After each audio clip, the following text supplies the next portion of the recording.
G Sudhakaran പാർട്ടിക്ക് പുറത്തേക്ക്. Party അംഗത്വം പുതുക്കിയില്ല.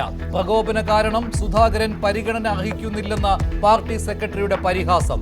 FB കുറിപ്പിൽ MV ഗോവിന്ദന് രൂക്ഷ വിമർശനം. പാർട്ടി അംഗത്വം പുതുക്കിയില്ലെന്ന വാർത്ത ന്യൂസ് 18 പുറത്തുവിട്ടതിന് പിന്നാലെ FB കുറിപ്പ്.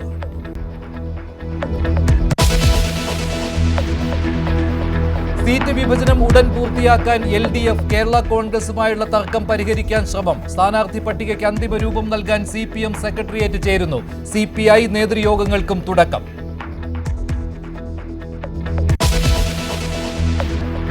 ഓഹരി വിപണിയിൽ കനത്ത ഇടിവ്. സെൻസസ് 1600 പോയിന്റ് ഇടിഞ്ഞു. നിഫ്റ്റി 490 പോയിന്റും താഴ്ന്നു. രൂപയുടെ മൂല്യത്തിനും വൻ ഇടിവ്.